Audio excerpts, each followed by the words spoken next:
Olá, sejam bem-vindos ao Instagram do Complexo de Saúde São João de Deus. Hoje, nessa terça-feira à noite, dia 28 de julho, estaremos aqui iniciando o nosso projeto Saúde em Pauta. Esse projeto que tem por objetivo levar conhecimento, informação a todos vocês, nossos seguidores do Instagram, todos os nossos companheiros, enfim, todas as pessoas que estão aí nas 53 cidades que o Complexo de Saúde São João de Deus se faz presente. São mais de 1.300.000 pessoas que estão, nesse momento, prestes a estar conosco nessa live, sem contar também o nosso Brasil afora e também outros países que também nos seguem. Muito obrigado a todos vocês nesta noite, tá certo? Bom, hoje, ao nosso projeto, né, Saúde em Pauta, nós traremos um tema aqui que está em alta, né, que é o Covid. Porém, o Covid relacionado à infância. Né? E para isso, nós vamos convidar daqui a pouquinho a nossa médica do Corpo Clínico aqui do Complexo de Saúde São João de Deus, a doutora Shirley Menezes, que estará conosco aqui, também tirando dúvidas de vocês, internautas, a respeito desse importante tema, que é a questão do Covid na infância, certo? A doutora Shirley Milagre Menezes, ela que, além de ser membro do Corpo Clínico aqui do Complexo de Saúde São João de Deus, ela que é pediatra, ela também é professora auxiliar da Universidade Federal de São João del Rei, aqui em Minas Gerais, e também professora titular na Universidade de Itaúna, que é uma cidade vizinha aqui em Divinópolis. Antes de iniciarmos a nossa live, inclusive, eu gostaria de externar meu agradecimento, os nossos parabéns em nome de todo o Complexo de Saúde São João de Deus, da nossa diretora-presidente, Elis Regina Guimarães, também do Dr. André Valer, que é o nosso diretor administrativo jurídico, e também da doutora Rosângela Lara, doutora Rosângela, nossa diretora financeira, que está nos acompanhando também. Muito obrigado pela sua participação. Queria, em nome deles, parabenizar todos vocês, profissionais da pediatria, que ontem comemoraram o seu dia, né? Então, em nome de toda a nossa diretoria, por todo o empenho, por toda a dedicação que vocês têm, por todo o carinho que tem com o nosso Complexo de Saúde São João de Deus e também com as nossas criancinhas, os nossos parabéns por todo o trabalho que é desenvolvido, tá bom?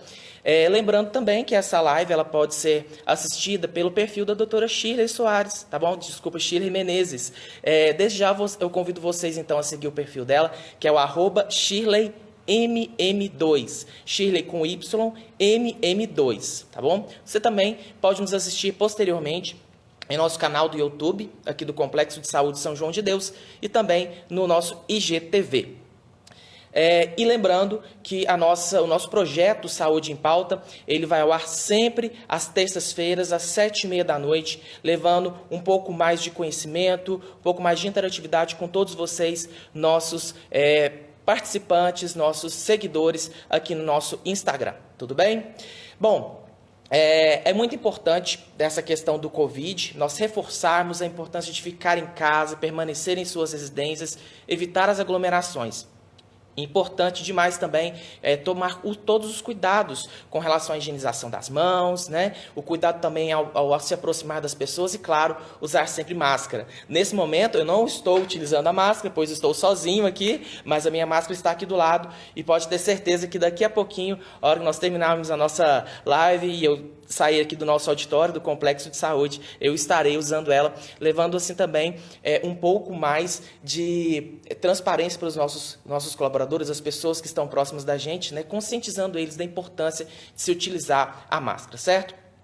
Então, doutora Shirley, se você estiver já presente conosco, já pode nos chamar aí, mandar a sua solicitação para que a gente possa dar início à nossa apresentação, tudo bem? Lembrando que o nosso Complexo de Saúde São João de Deus, ele vem crescendo cada vez mais, né? E recentemente nós tivemos aí a mudança do nome, né? Quando nós completamos 50 anos de história, o Hospital São João de Deus, ele se tornou o Complexo de Saúde São João de Deus.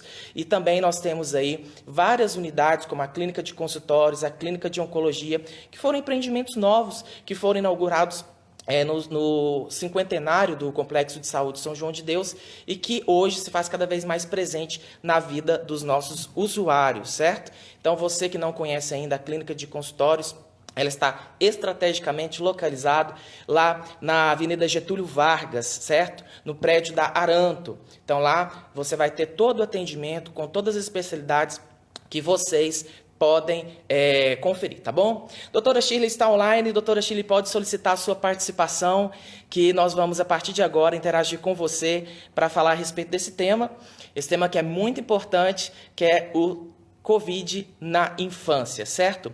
Vamos aguardar a doutora Shirley, então, enviar para a gente a solicitação para darmos início à nossa live de hoje.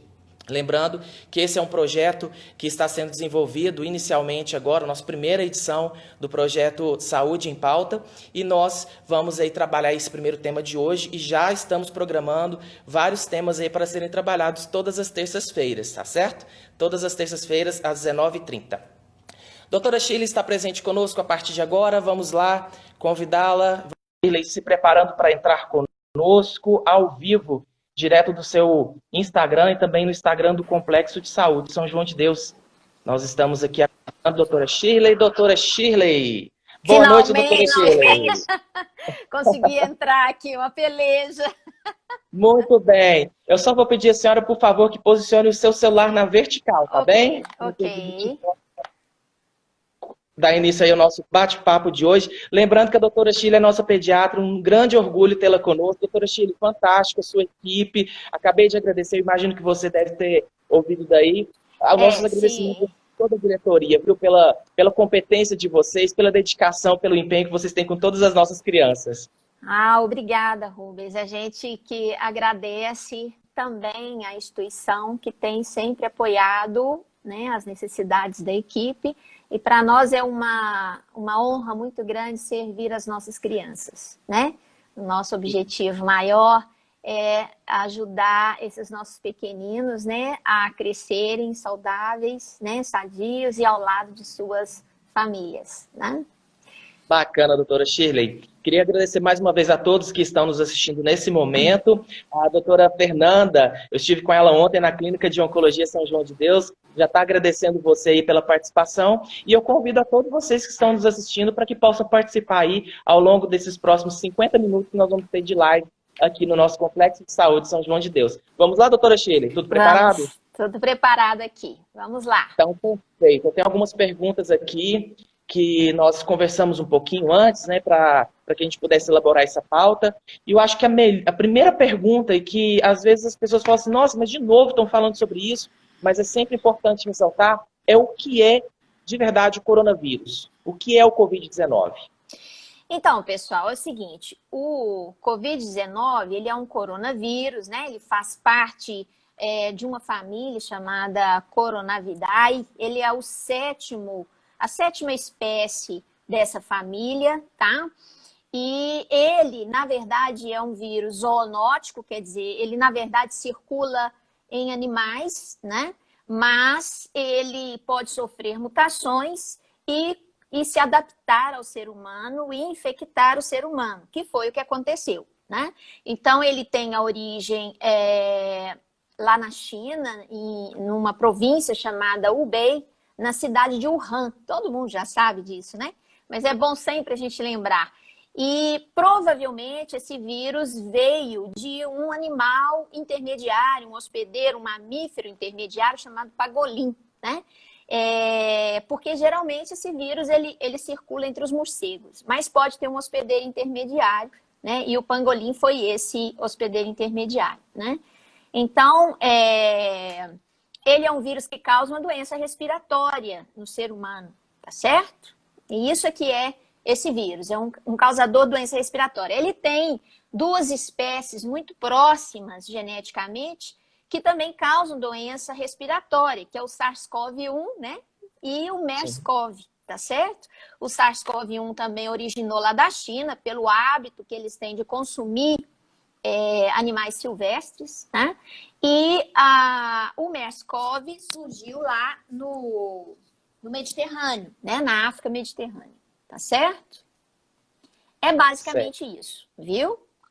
Perfeito. É um pouco, fazendo um resumo do que nós temos aí ouvido já desde janeiro, né, desde dezembro do ano passado, que essa pandemia que vem acometendo praticamente todos os países do nosso planeta, né? Sim, sim.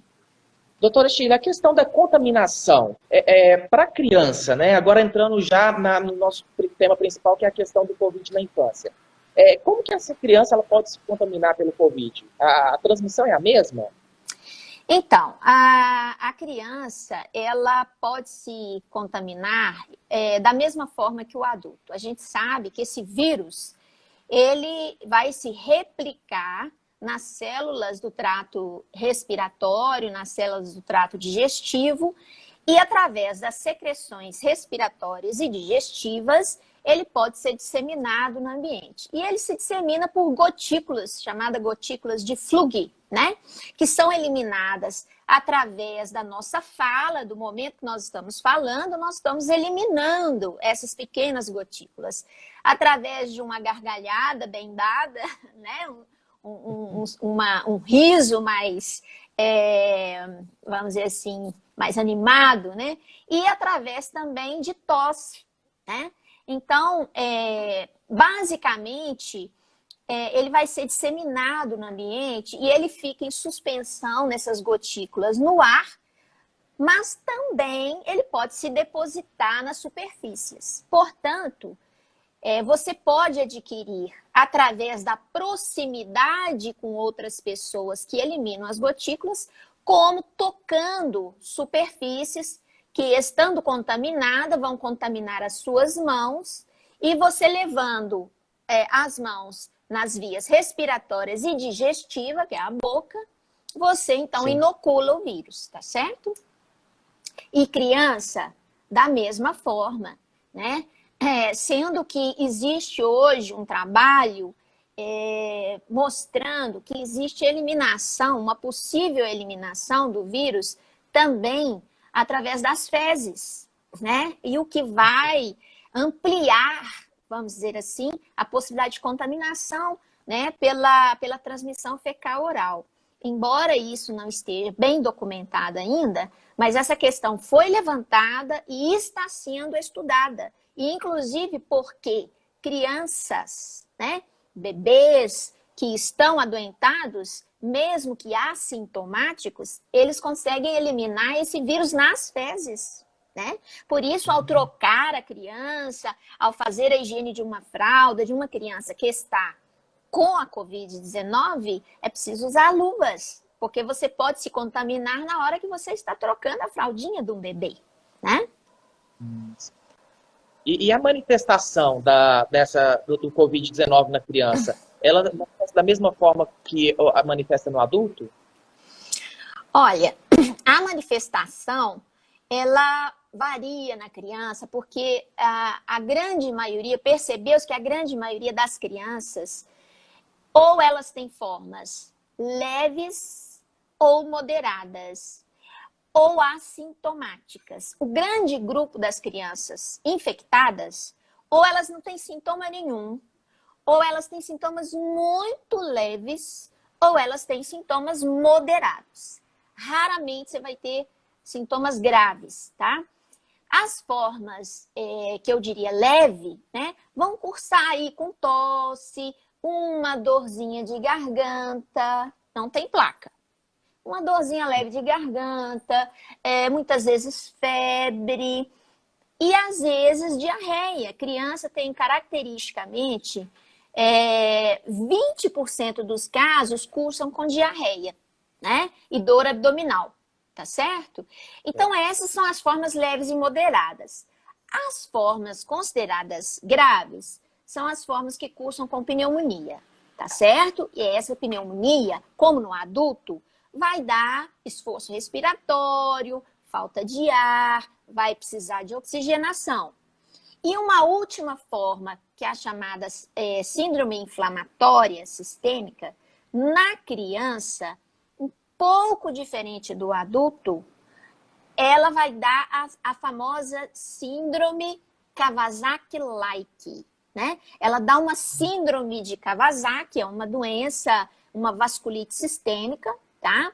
E que aconteceu lá no Reino Unido em crianças e adolescentes. E é uma doença que é considerada mais tardia. Ela vai aparecer depois de 8, 10 dias de doença de infecção pelo Covid, tá?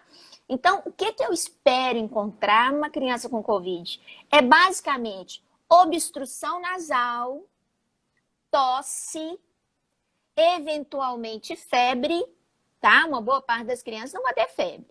Eventualmente febre, diarreia, e nos casos mais acentuados, a gente pode ter algum grau de esforço respiratório, tá certo? Certo, correto. E por que essas crianças elas possuem esses sintomas mais leves e assintomáticas? Tem um estudo que revela isso? Tem uma razão para isso. Na verdade, o vírus, para ele entrar no organismo, ele precisa de uma chave. A gente chama, dá o nome disso de receptor, né? Então, ele precisa de abrir a célula para entrar. Precisa dessa chave. Essa chave é uma enzima. É uma enzima conversora de angiotensinogênio. O nome é esquisito, né? E a gente dá um apelido para ela de ECA2, né? Então, essa enzima, na verdade, nas crianças, ela é pouco expressa, ela está numa quantidade muito pequena. À medida que a idade vai avançando, o número e a quantidade, a concentração dessa enzima aumenta. E ela é muito encontrada no trato respiratório, digestivo, né? Lá no tecido renal, né? E é por isso que são os locais de maior sintomatologia. Porque essa enzima é que vai permitir a entrada do vírus dentro da célula, né? E criança tem pouco, né? Criança tem pouco dessa enzima. Então, entra pouco vírus, né? A quantidade de vírus que se replica é menor e, por conseguinte, a criança também vai transmitir menos do que o adulto, né? Perfeito. Muito bem explicado, doutora Sheila. Obrigado pela sua explanação. Acho que deixou bem claro para todo mundo com relação a essa questão dos sintomas leves do Covid nos pequenos. Nós estamos aqui com algumas perguntas já dos nossos internautas, os nossos seguidores aqui. A Amanda, ela está perguntando se a senhora acredita que isso pode estar relacionado a BCG, sobre o assunto que a senhora acabou de explanar. Não está relacionado com a BCG, viu? Isso é uma condição biológica mesmo que foi identificada, tá? Perfeito. A doutora Fernanda, nossa oncologista, também está perguntando, nesse caso, doutora Shirley, a senhora acha que teremos segurança de enviar nossos filhos para a escola, já que os sintomas são leves? Olha, o grande problema das escolas, que a gente até ia comentar um pouquinho depois, né? Não está muito relacionado às crianças. As crianças, elas certamente, se tiverem a infecção pelo Covid, a grande maioria vão ser formas leves, exceto os grupos de risco, tá? Nós temos dentro da pediatria os grupos de risco. É considerado grupo de risco a asma mal controlada, a fibrose cística, os cardiopatas, a insuficiência renal e os obesos, que são graves, que têm uma obesidade muito grande, principalmente adolescente obeso, né? Outro paciente de risco seria o paciente que tem síndrome de Down. Por quê? Porque a trissomia de 21, ela traz uma condição de desregulação da resposta inflamatória. E esses pacientes podem ter formas mais graves da doença. Então, tirando os grupos de risco que eu citei aqui, a nossa preocupação, na verdade, são os contactantes das crianças. Porque essas crianças, elas vão na escola, elas podem se contaminar e levar para o seu ambiente familiar, né? Ali na convivência com os pais, os avós, né? Os tios mais velhos, né? Pode levar esse vírus para a família, né?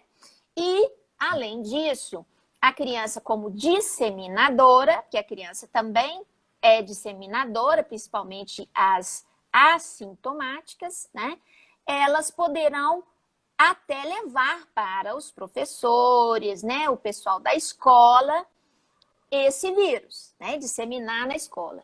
Então, esse retorno às aulas, ele tem que ser muito bem planejado, né? muito bem planejado para a segurança das crianças, para não se tornarem um veículo desse vírus para os adultos, né? E também para aqueles que trabalham com as crianças, tá certo? Então, a escola precisa planejar muito bem. Hoje, o que se sabe, o que é recomendado, inclusive pelo CDC, lá nos Estados Unidos, é que as escolas disponibilizem para as crianças e criem um ritual, né, de uso do álcool gel, de lavagem das mãos. Nós precisamos ter sanitários adequados, né? As crianças deverão todas usar máscaras, levar para a escola pelo menos 3 máscaras, porque precisam ser trocadas a cada 2 horas, né? Então, nós vamos precisar de levar dentro do saquinho plástico, guardadinha, 3 máscaras para cada criança. E sempre muito bem orientar as crianças, no sentido de não trocar máscara, né?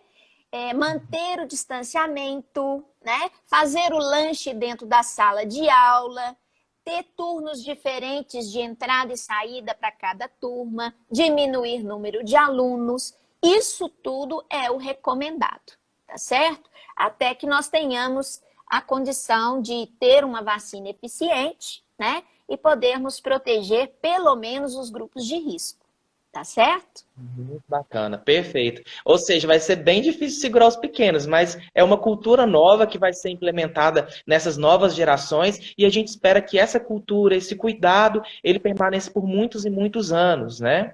Exatamente. E a gente tem que salientar, né, a princípio, que quando você libera as escolas, você aumenta o trânsito de pessoas, né? Você aumenta o trânsito nas ruas, quer dizer, toda a parte de contenção social, ela vai ficar um pouco prejudicada. Por outro lado, as crianças precisam muito da escola para o seu desenvolvimento, não é? Esse isolamento social para o ser que está em crescimento tem sido prejudicial, não tem sido bom, tá? Não é só para o adulto, não. Para a criança também.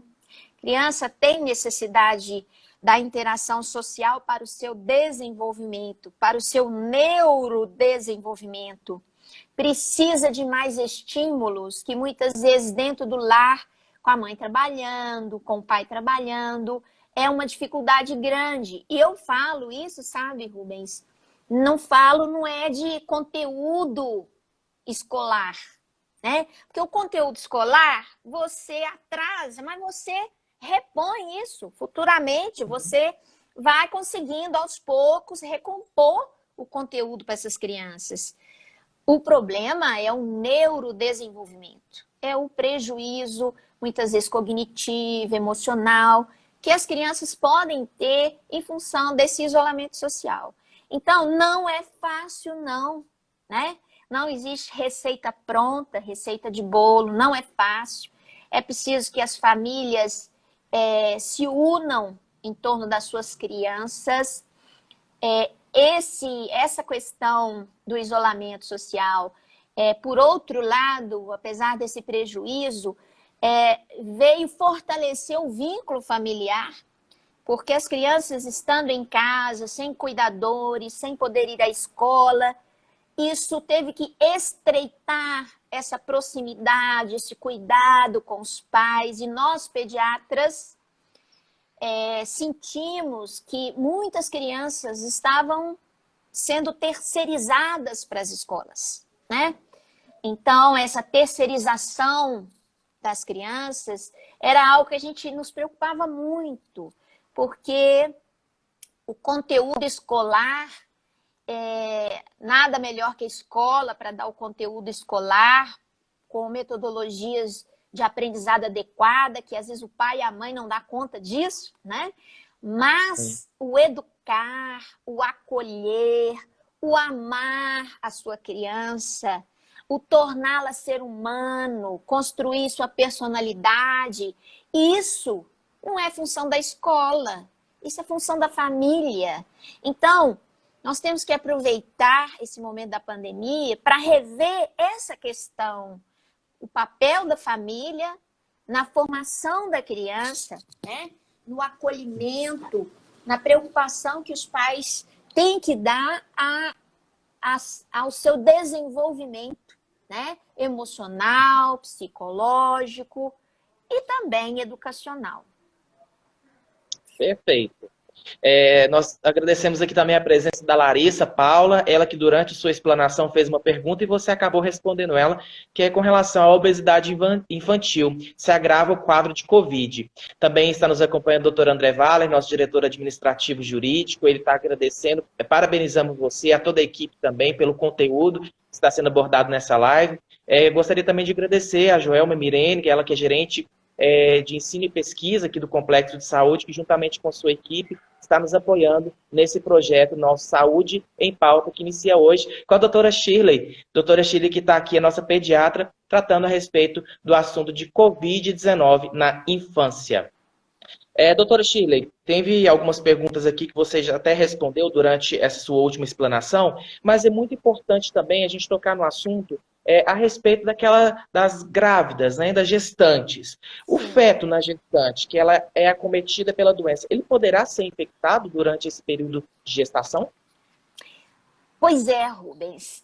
Até agora, em julho, nós tínhamos a informação que não haveria a transmissão vertical de mãe para filho intraútero do coronavírus, tá? Entretanto, agora, dia 14 de julho, saiu um artigo na Nature.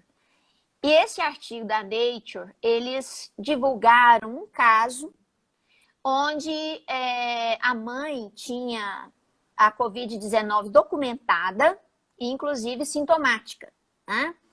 E o bebê nasceu e eles estudaram, né? Estudaram a placenta, estudaram o líquido amniótico e acompanharam esse bebê e estudaram esse bebê. E o que eles encontraram? Encontraram um PCR-RNA do vírus, né? Que detecta a presença do genoma viral na placenta, no líquido amniótico, no sangue do bebê. E além disso, a histologia dessa placenta mostrou que as vilosidades coriônicas estavam em processo inflamatório. E, além disso, o bebê, além de ter se positivado no seu PCR, ele manifestou um quadro neurológico, né, semelhante a uma meningoencefalite, né, precisou da UTI, ficou em tratamento na UTI por algum período, eu não me recordo exatamente quantos dias, se recuperou totalmente, tá? No acompanhamento, aparentemente a curto prazo, sem sequelas, tá certo? Mas foi o primeiro caso documentado que o bebê nasceu, a placenta estava infectada, o líquido amniótico estava infectado. Foi o primeiro caso, né? Então, eu acho que algumas respostas ainda virão de futuros artigos, né? De futuros estudos. Mas é a primeira evidência que surge nos dizendo da possibilidade de transmissão vertical, tá certo? Ok, perfeita explicação, doutora. A Pamela Tavares, ela também está nos acompanhando aqui no Instagram, e ela faz uma pergunta muito interessante. O que a senhora acha sobre a vacina que está sendo desenvolvida contra o Covid para as nossas crianças? A vacina, são várias vacinas que estão sendo desenvolvidas no mundo inteiro, né? Nós temos 2 que chegaram ao Brasil, né? Que inclusive foram testadas aqui, e que possivelmente são aquelas que vão ser, a princípio, utilizadas aqui. Nas crianças, eu acredito, pela questão da transmissão, pela questão das formas mais graves, eu acredito que as crianças seriam as últimas a serem vacinadas, a princípio. Nós precisamos vacinar principalmente os adultos, principalmente os grupos de risco. Talvez as crianças de grupo de risco, né, iriam se beneficiar. Inclusive, hoje, já está se falando que crianças menores de 5 anos já seriam um grupo de risco. Tá? Até algum tempo atrás, eles consideravam apenas menores de 2. Mas hoje já se fala que menores de 5 anos já são grupo de risco. Então, a vacina, ela vindo, acredito eu, que ela vai, na pediatria, beneficiar os menores de 5 anos e os grupos de risco que nós falamos, cardiopatas, né? Essas crianças que têm o risco de ter a doença mais grave. E ela, evidentemente, vai preferencialmente ser aplicada naqueles que são mais expostos, né? Que são os profissionais da área de saúde, de segurança, e nos idosos, certamente. Não sei te dizer ainda a faixa etária, Rubens, mas creio eu que já deve estar sendo pensado no protocolo a respeito disso, né? No adulto, a partir de qual faixa etária? Eu pensaria, pelo menos acima de 60 anos, vacinar todos, né? Mas, certamente, se esses estudos de eficácia clínica tiver um número suficiente que nos garanta um nível de anticorpos bom e sem efeitos adversos graves, né? Aí nós já podemos implantar a vacinação. Então, não é uma coisa assim tão rápida, não, né? Nós vamos precisar acompanhar um pouco os indivíduos vacinados, estudar, inclusive, a resposta vacinal, né? Então, vai demorar um pouquinho, viu? Certo. Mas de forma gradativa nós vamos vencendo o Covid, né? Para todas as faixas etárias. Sim, com Ok. certeza. Importante destacar aqui a participação também da Bruna Moraes, ela que enxergou o lado positivo, né, nessa questão aí da pandemia. Ela disse que foi justamente essa aproximação da família, no qual a senhora citou agora há pouco, né, os laços familiares, que veio, né, trazer esse lado positivo dessa questão do Covid, porque, segundo ela, hoje há muita terceirização de responsabilidades, e é justamente o que você abordou agora há pouco, né? Bom, Por seguindo com as outro nossas lado, perguntas aqui. Rubens, só te interrompendo um pouquinho, Tudo bem. porque assim, para tudo na vida tem um lado positivo e negativo, né? Por outro Sim. lado, aquelas famílias que não estavam muito habituadas a ter que dar uma assistência muito grande para suas crianças e que muitas vezes são famílias que estão numa condição precária, às vezes financeira, social, né? De inserção social e que tem dramas familiares muito grandes, principalmente ligado ao etilismo, né? À drogadição. Essas famílias, elas acabam aumentando o risco para suas crianças, né? Porque a criança, ela tinha, às vezes, a creche, ela tinha a escola em tempo integral, como um fator de proteção social, né? E essas famílias e essas crianças ficaram sem essa proteção social, né? O que aumentou muito os casos de violência, né? E de abuso infantil, né?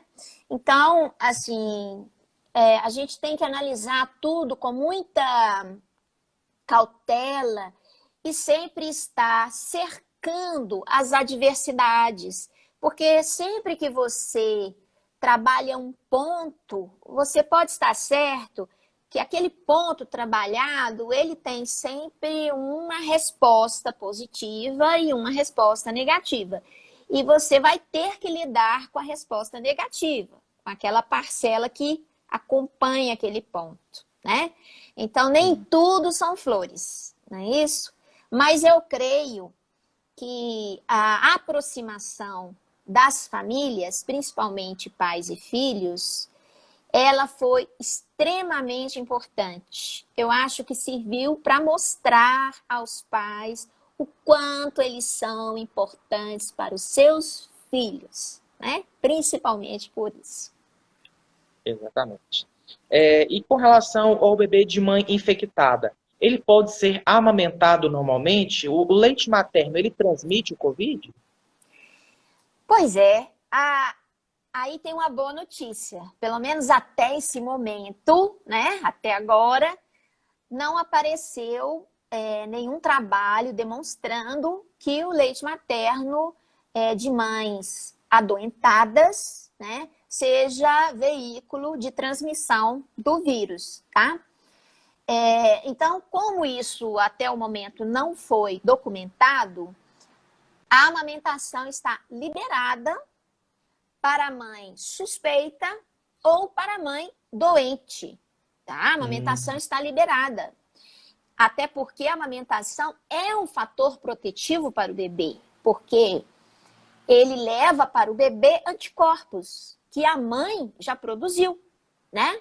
Então, ele pode até levar o vírus, mas ele leva junto os anticorpos. Então, ele é fator protetivo, tá certo? E aí, o que acontece? O que acontece é que a mãe doente, se ela estiver muito adoentada, com uma forma mais intensa da doença, ela possivelmente não vai conseguir amamentar. O que se pode fazer nesse caso? Ela pode, se ela conseguir, extrair o leite materno, tá? Por ordenha, e outra pessoa oferecer esse leite para o bebê, através do copinho, da colherzinha. Porque a doença é autolimitada, a gente sabe que vai chegar uma hora que a mãe vai ficar bem. E ela vai poder continuar amamentando o seu bebê, tá certo? Aquela mãe que tem uma suspeita, mas ela tá assintomática, ela tá bem, ela tá tranquila, ela pode amamentar. Mas para isso, tem que usar máscara, não é? Durante a amamentação, lavar bem as mãos antes, né? Durante, ter todo o cuidado, não ficar tocando os olhos, coçando o olho, coçando o nariz e tocando o bebê, não é mesmo?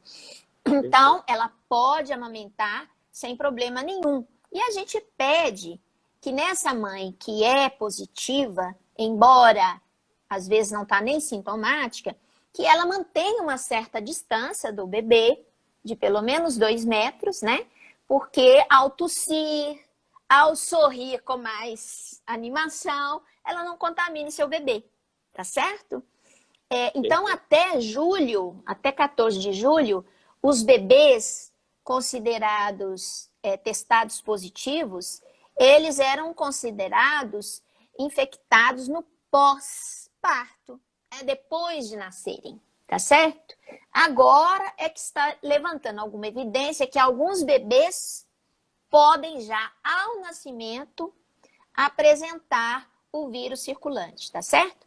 Mas a grande maioria era infectado depois, pela falta de cuidado. E na hora de nascer, se a mãe vai ganhar o bebê, né? Ela vai, seja parto natural, seja parto cesárea. Se ela é uma mãe assintomática, não teve contato com ninguém que tenha tido Covid, ela vai ser conduzida como qualquer paciente. Ligadura tardia do cordão, vamos fazer o pele-pele, amamentar na primeira hora, tudo isso.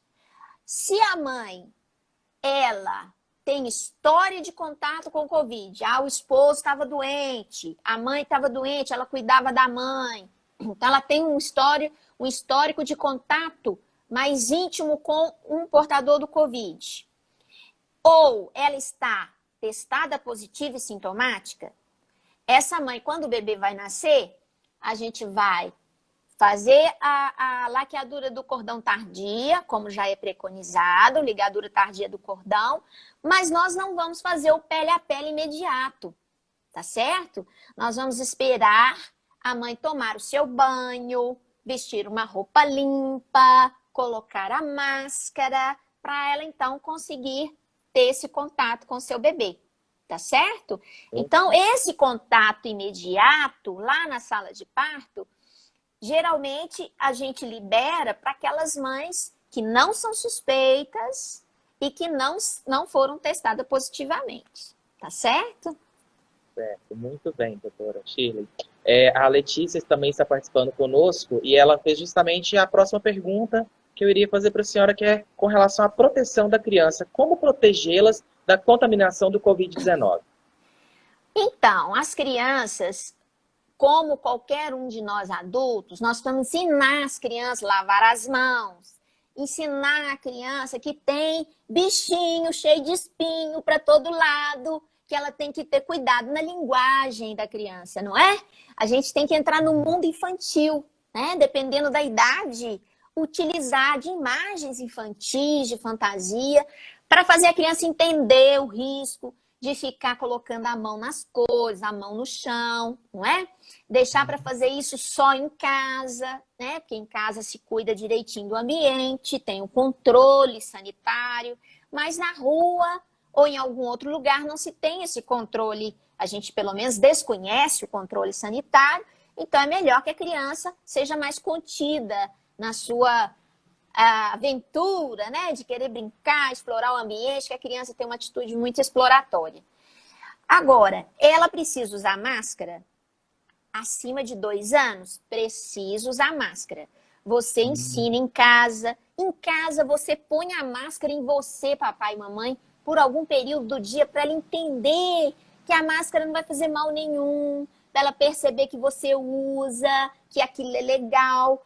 Compra uma máscara interessante para a criança, para incentivá-la a usar, uma máscara que tenha temas, né? Eu tenho até algumas imagens aqui, doutora Shirley. Desculpa Mostre te para interromper. nós, Rubens. Sim. Tem algumas imagens aqui. Primeiro, essa imagem, eu acho que ela representa muito bem a posição como deve ser utilizada a máscara, não é isso? Isso. Então, ó, muita atenção que a máscara tem que cobrir nariz e boca. Não é só boca e nem só nariz, né? Então, cobrir nariz e boca e uma parte da lateral da face, tá certo? E as aletas laterais, que seriam os elásticos, não podem incomodar a criança, porque senão ela não vai suportar ficar com a máscara como deveria, ok? Certo. E tem algumas máscaras aqui bem legais que eu acabei encontrando e que, às vezes, as pessoas podem até fabricar na própria casa, né? Com algum material que tem em casa. Inclusive, com a ajuda da criança, né? Põe a criança para sim. trabalhar junto com você. Olha que delícia. Olha essas máscaras com motivos infantis, de super-heróis, né? Mulher Maravilha. Então, eu acho que, assim, tem essas alternativas e tem, inclusive, para crianças maiores, né, Rubens? Algumas... Tem algumas aqui, doutora Shirley. Muito interessantes também, veja. Olha lá. Olha que beleza, pessoal. Isso aí incentiva a criança a usar, né? São motivos infantis, tem os super-heróis, tem carinha de bichinho, né? Isso tudo ajuda os pais a fazer com que a criança utilize a máscara, né? Acima de 2 anos. Agora, abaixo de 2 anos, a máscara não é indicada, Rubens, porque ela pode sufocar crianças que chupam bico, crianças que têm dificuldades respiratórias, né? Então, a recomendação da Sociedade Brasileira é não utilizar máscara em menores de 2 anos. Existem opções que a Sociedade Brasileira de Pediatria traz, por exemplo, para lactentes, que é o chapeuzinho com um protetor transparente, né? Esse aqui, né? Exatamente. O chapeuzinho com protetor transparente. Isso ajuda, né? O ideal é que tivesse a máscara por baixo, mas a criança menor de 2 anos não é recomendável o uso da máscara pelo risco que se tem de sufocação, tá certo? Outra coisa que é recomendada e já é um hábito até no mundo todo é o uso de face shield para recém-nascido, né? Então, a gente vê que a Sociedade Brasileira de Pediatria tem recomendado, principalmente para os prematuros, né, o uso de face shield, que ele é colocado de acordo com o tamanho, ele é individual, né? Tem que ver do tamanho da criança para você mandar fazer o face shield, né? Então, é isso, basicamente, lavagem de mãos e sempre tentar conter um pouco mais a criança na sua atitude exploratória, sempre orientando ela muito bem, né? Quais os cuidados que ela deve ter e por que ela deve ter esses cuidados. Lembrando que a máscara nas crianças maiores precisa ser trocada a cada 2 horas, se tiver Sim. molhada, né? Então, ó, a maneira de se utilizar a máscara é muito importante. Quer dizer, lave as mãos antes de colocar a máscara, né? Na hora de colocar a máscara, coloque puxando pelo elástico atrás da orelha. Na hora de tirar a máscara, tire pelo elástico. Nós temos que ensinar isso às crianças, né?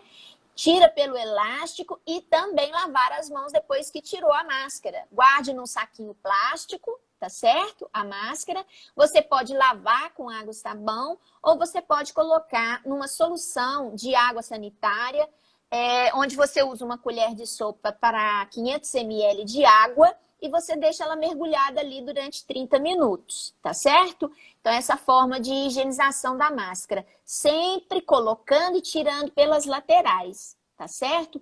Ensinar para a criança que uma vez que coloca a máscara, ela já é super-herói. Ela não pode colocar a mão na máscara, porque aquilo ali é a proteção que ela tem, né? A proteção do super-herói.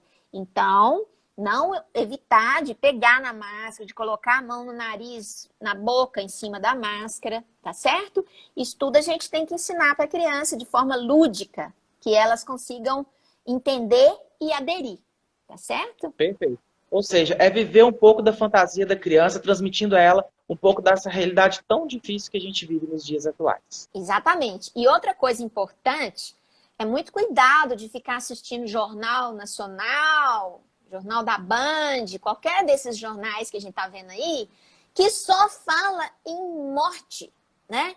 E a criança entende, você pensa que não, entende, né? E ela vai pensar assim, ai, se o meu papai morrer, se minha mamãe morrer, se meu vovô morrer, aí começa a ter pesadelo, começa a não dar conta de dormir, começa a querer dormir com os pais, porque fica escutando um monte de coisa que não deveria estar escutando. Então, os adultos tomem cuidado na hora de se informarem para saber como que está a situação no país inteiro. Evitem de se informar colocando a criança para participar desses momentos, porque nem sempre ela vai conseguir ter maturidade para decifrar a mensagem, para entender e para fazer o filtro. Porque nós temos um filtro, né? Mas a criança não tem, tá?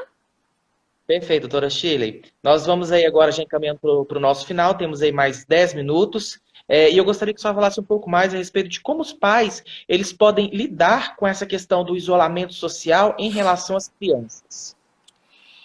E eu vejo assim que para os pais é uma dificuldade muito grande, né? Então a gente quer salientar o seguinte: o diálogo. Então, dialogar, conversar sempre com as crianças, ter uma rotina, explicar para elas que não é férias, que nós estamos numa nova maneira de viver a vida, mas não é férias, tá? Que tem que ter as obrigações, divida com as crianças alguma atividade doméstica, tarefas domésticas, estender o lençol, né? Recolher as roupas, levar as roupas para a área de serviço para serem lavadas. Coisas simples no alcance. Quanto maior a criança é, mais ela pode participar. Lavar uma vasilha, para você enxugar uma vasilha, ajudar a organizar os livros, a organizar o quarto, a organizar os brinquedos, né? À medida que ela é maiorzinha, ela pode fazer atividades mais complexas. E aproveitar esses momentos para muitas vezes passar para ela alguns ensinamentos de conteúdo, matemática, português, através das músicas, da contagem das coisas, da soma das coisas, às vezes utilizando os objetos que ela vai mexer ali no dia a dia. Ensinar a higienização das mãos, evitar o contato físico com pessoas estranhas ao lar, né? Conversar sempre com eles sobre o que eles estão pensando a respeito disso, o que eles sentem, como eles se sentem. Eles estão se sentindo muito privados de não poder sair, brincar, né? Eles precisam falar com alguém sobre isso, eles vão falar com quem? Com os pais, não é? E desenvolver atividades, fazer um desenvolvimento de atividade intercalado com as crianças, porque os pais precisam ajudar as crianças a estudar. A hora da escola não vai ser a hora do home office, né? Então, o home office dos pais tem que ser em outro horário, tá certo? O horário da escola vai ter que ter pelo menos um dos pais dando a assistência a essas crianças no momento da escola. E fora do período das aulas virtuais, trabalhar quebra-cabeça, trabalhar amarelinha, trabalhar vôlei de balão, trabalhar esconde-esconde, chicotinho queimado, né? Vamos trabalhar circuito de obstáculos para a criança desenvolver a motricidade, se exercitar um pouco, né? Pular cordas, né? Brincar de bola, e, enfim, várias atividades que podem ser feitas em casa com as crianças e mesmo até com uma participação limitada dos pais, onde as crianças brincam mais do que os pais, né? E a criança tem que ter um momento do ócio criativo, um momento delas, que elas é que vão determinar a brincadeira, elas vão brincar sozinhas. É preciso ter esse momento, que é o momento da criatividade delas, né? Atividade física é muito importante. E regrar a alimentação saudável, muita fruta, muito legume, carne, leite e ovos, e muito cuidado com as quitandas. Evitem, porque a criança diminuiu muito a sua atividade física, e se ela ficar se alimentando com quitandas, como se alimentava antes da pandemia, nós vamos ter crianças obesas, e aí elas serão candidatas a terem uma doença grave pelo Covid. Tá certo? Perfeito, doutora Shirley. Nós temos muitas perguntas, muitas pessoas participaram conosco, né, ao longo desse tempo aí na nossa live, que passou tão rápido, porque o conteúdo ele é muito grande e muito interessante, né? Então, assim, foram muitas as perguntas, infelizmente não dá para a gente fazer essas perguntas todas aqui para a doutora Shirley, que nosso tempo também é um pouco limitado, assim como o tempo dela, mas dentro das possibilidades a gente vai responder também depois de forma individual para vocês, através do nosso chat aí no Instagram. Doutora Shirley, só para finalizar, eu gostaria, porque no início a gente falou a respeito dessa questão do retorno das atividades escolares. E muitas pessoas não conseguiram pegar a live desde o início. Eu gostaria só que a senhora fizesse um breve resumo daquilo que foi dito no início da nossa live, para que aquelas pessoas que entraram posteriormente possam ter essa resposta. Como seria recomendado o retorno das atividades escolares? Pois é, pessoal. O que a gente tem que fazer? Existem, na verdade, 3 pilares fundamentais que precisam ser respeitados nas escolas. Primeiro, é a sanitização do ambiente. Então, nós temos várias formas de melhorar a sanitização do ambiente. Desde a limpeza com hipoclorito e tudo que a escola vai fazer, a disponibilização de álcool gel para as crianças e colocar como roteiro a ser seguido, né, várias regras, né, para que a escola funcione. Inclusive, colocar para as crianças que se as regras não são seguidas, a escola terá que parar de funcionar novamente, que nós precisamos da colaboração das crianças para a escola continuar funcionando, né? E o distanciamento social, no sentido de ampliar a distância entre as carteiras, não ter aquele horário do recreio, né? Que as crianças adoram, daquela forma de correr para lá e para cá. Não vai poder ser assim, né? Vai ter que ser regrada, as crianças vão ter que estar distantes umas das outras, né? Gente, vai ser difícil controlar a criança assim, verdade. Não vai ser fácil para os professores. Vai ser dureza, mas a gente aprende com tudo, né? E os professores também vão acabar aprendendo. E eles são muito sábios, né? Eles já lidam com criança há tantos anos, a maioria deles, eles vão conseguir resolver essa questão até melhor do que outros profissionais, né? Então, eu falei da sanitização, eu falei de distanciamento e a questão do uso de máscara, que precisa ser uma conscientização muito grande. E lembrar aos pais que mesmo que a escola volte, eles ainda vão ter muitas aulas virtuais até que a pandemia esteja completamente controlada. Então, eu acredito que esse sistema de aula virtual, aula presencial, com número de alunos menores em cada horário, né? O ambiente adequado, presença de sabão, álcool, né? Ter água nas escolas para poder lavar as mãos, né? Porque tem cada escola por aí que é uma tristeza. Eu acho que a escola que não está em condições de oferecer os 3 pilares, ela não deveria voltar. Não deveria, tá? Mas a escola que tem condição, sim. Por que não voltar? Porque para as crianças é importante. Esse laço com a escola é importante. Essa coisa de estar na escola, mesmo que seja 1 ou 2 vezes na semana, porque possivelmente não vai dar para ir todos os dias, né? Mas vai ser muito importante para as crianças também, tá certo? Perfeito, doutora Shirley. Bom, partindo então para o nosso final aqui, gostaria de agradecer as inúmeras participações que nós tivemos ao longo dessa live, a Ariane, a Bruna Moraes, ao Miguel Santos, a Lídia, que mandou também sua pergunta, mas infelizmente não vai ter como a gente responder. A Nayara Cristina Serra, dizendo aqui que está amando essa live, você está sendo ótima, doutora Shirley. É uma honra trabalhar com você em nossa equipe. A Fernanda Madeira também participando, Miron Leão também, a Larissa de Paula, a Virgínia Milagre, enfim, todos vocês que estiveram conosco, o nosso agradecimento e suas considerações finais nesse nosso último minuto de live aqui no nosso Complexo de Saúde, doutora Shirley. Eu gostaria de, primeiro, agradecer a todos a atenção, a participação e o carinho. Eu estou vendo que vários aí eu conheço, né? Então, muito obrigado pelo carinho de todos vocês, viu? Um grande abraço a todos, né? E pedir às famílias que entendam que é um novo formato de vida. É um novo formato.